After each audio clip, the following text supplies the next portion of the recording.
বাচ্চা কাচ্চা নলে উপজেলা মানুষ আমি বিষ খাই মেরে আমি কি এর দল করি। এই কান্না ব্রাহ্মণবাড়িয়া আখাউড়া উপজেলার একজন মহিলা আওয়ামী লীগ নেত্রী ও সাবেক জনপ্রতিনিধির। ওই নারী নেত্রীর অভিযোগ, উপজেলা পরিষদ নির্বাচনে ঘোড়া প্রতীকের প্রার্থী মোহাম্মদ মনির হোসেনের পক্ষে কাজ করায় তার স্বামী মন মিয়াকে মেয়র কাজলের অনুসারী মুগদা ইউনিয়ন পরিষদের চেয়ারম্যান এম এ মতিন তার লোকজন দিয়ে মারধর করে পুলিশের কাছে ধরিয়ে দিয়েছেন। এমন অভিযোগ এনে উপজেলা চত্বরে এসে কান্নায় ভেঙে পড়েন তিনি, দেন আত্মহত্যার হুমকিও।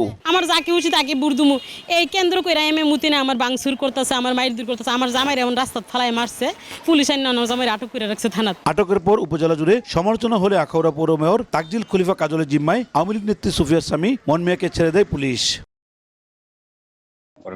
প্রতিনিধি পাঠাইছে নাকি ওনার জিম্মায়? যদিও পৌর মেয়র নিজেই আনারস প্রতীকের চেয়ারম্যান প্রার্থী মোহাম্মদ মুরাদ হোসেনের পক্ষে কাজ করছেন। মুরাদের পক্ষে ভোটারদের প্রভাবিত করতে বিরিয়ানি খিচুড়ি বিতরণ সহ নানা কর্মকাণ্ড চালানো হচ্ছে। এমনকি প্রতিপক্ষ প্রার্থীকে নিয়ে বিষেধঘাত করতে দেখা গেছে পৌর মেয়রকে। তার একপাক্ষিক অবস্থানের কারণে সুষ্ঠু ভোট নিয়ে শঙ্কা প্রকাশ করেছেন ভোটাররা। কিছু কিছু প্রার্থী আছে যারা বলতেছে যে জোর করে ভোট নিয়ে যাবে, ভোট ছাপিয়ে নিয়ে যাবে।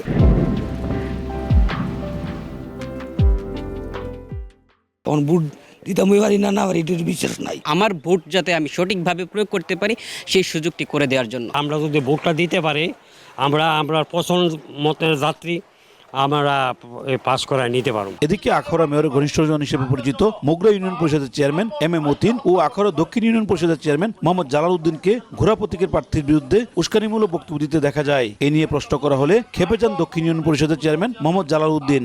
না, আমি ক্যামেরার সামনে কথা বলবো না আপনার সাথে। আমি না ক্যামেরা দিবেন, আপনাকে রেসপেক্ট আউট অফ ক্যামেরা আপনার সাথে তো আমার কথা বলে লাভ নাই। আমি যদি ক্যামেরা অনিয়ারে কাজ করি একটু আপনার বক্তব্যটা নিয়ে আপনি যে বক্তব্যটা দিয়েছেন।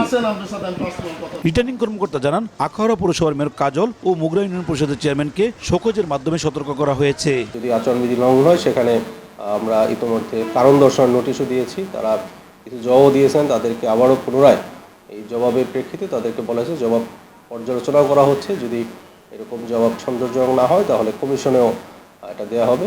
আখাউড়া উপজেলা চেয়ারম্যান পদে 3 জন, ভাইস চেয়ারম্যান পদে 3 জন এবং নারী ভাইস চেয়ারম্যান পদে 3 জন প্রার্থী প্রতিদ্বন্দ্বিতা করছেন। ভোটার সংখ্যা 1,27,870 জন। আখাউড়া উপজেলা পরিষদের নির্বাচন যতই ঘনিয়ে আসছে, শিক্ষক জনপ্রতিনিধিদের একপাক্ষিক ভূমিকায় ততটাই প্রশ্নবিদ্ধ হয়ে উঠেছে ভোটের মাঠ। আদৌ অবাধ সুষ্ঠু নির্বাচন হবে কিনা এই নিয়ে কিন্তু ভোটারদের মধ্যে সংশয় থেকেই যাচ্ছে। উজ্জ্বল চক্রবর্তী, সময় সংবাদ, ব্রাহ্মণবাড়িয়া।